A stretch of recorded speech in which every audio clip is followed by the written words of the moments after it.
Perhaps I can give you justice in the name of our king.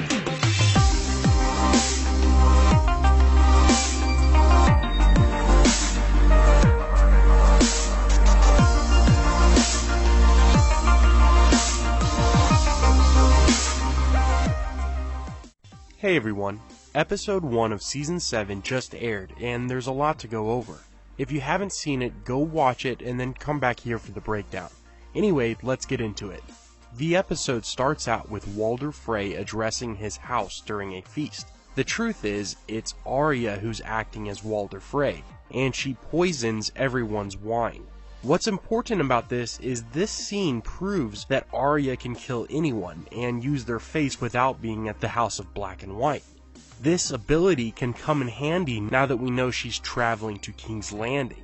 Moving on, we catch up with the White Walker army for the first time this season, and in their group were a few undead giants. We know from the book series that the others have all kinds of creatures on their side, like giant spiders as big as hounds. So having undead giants isn't too surprising. I was waiting to see if Hodor was part of the crowd. I'm not sure I spotted him. Next up, Bran and Meera pass through the wall, arriving at Castle Black. The big question is, can the White Walkers follow Bran now that he's crossed the barrier? At Winterfell, Jon sits down with his fellow Northerners and gets caught up in a power struggle with Sansa. It seems she feels more capable of running the North than Jon. Baelish also looks to be on Sansa's side. No surprise there. Jon orders the wildlings to man the wall and protect it from the dead. Eastwatch by the Sea is their focus. It's the most eastern castle on the wall. In fact, it's where the wall meets the water. Next, we find Cersei and Jaime at King's Landing. The Queen is having a map of Westeros painted on the floor. The Lannister twins talk about not having enough men to take on their enemies. This leads into an unlikely alliance between Euron and the Crown. Cersei tells her brother that Euron is looking for a queen, so be on the lookout for some bad blood between Jaime and Euron. Oh, and one thing that stuck out, Cersei mentions Tyrion by referring to him as our little brother. This is a subtle nod to the Valonqar prophecy.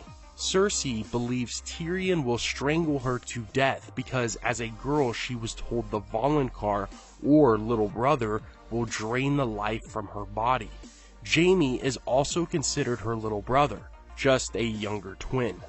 In Old Town, we catch up with Sam. He's cleaning and performing his duties as a maester in training when we are introduced to Archmaester Marwyn. He says something interesting. Every winter that's come has ended. He also says, we are this world's memories. Maesters spread the world's knowledge through books and writings. It's the only way we can know what happened before. That's why I believe this quote may be a hint towards the popular theory Sam is the narrator. It's a theory that suggests Samwell Tarly is narrating the events of A Song of Ice and Fire, and we learn of what happens through his own recounting of it. Sam steals a key to gain access to a restricted section of the Citadel. He grabs a few books and takes them to read with Gilly and baby Sam. Gilly is looking at Legends of the Long Night when she flips to a page that talks about Azor Ahai. Sam is flipping through a book that's discussing Dragonglass. We even come across a page that has the cat's paw blade that Littlefinger owns. If you read the text, it's talking about how dragons would breathe fire and melt stone into a molten and malleable form. The Valyrians would use it to build their monuments and buildings. Now, this is incredible information because the secrets of Valyria's architecture and magical bindings were lost in the Doom. Sam might actually be able to learn how to create Valyrian steel, or something else that could be of use in the Great War. The Hound is traveling with the Brotherhood without banners.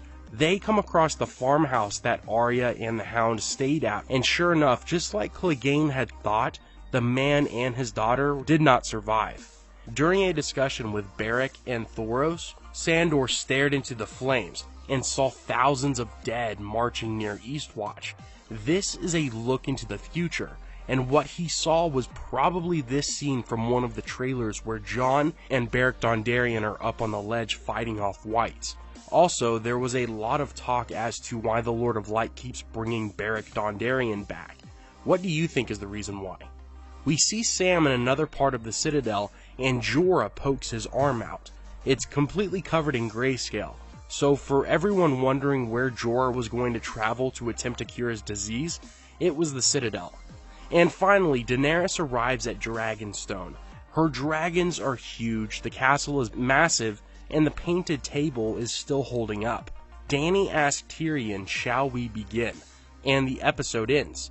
What's next for the Targaryen Alliance is a strategy on conquering Westeros. Tyrion will plan the conquest, and Dany will send her armies out to war accordingly. That's going to do it for this breakdown. More videos will be coming out soon, and as always, have a great day, take care, and I will see you tomorrow.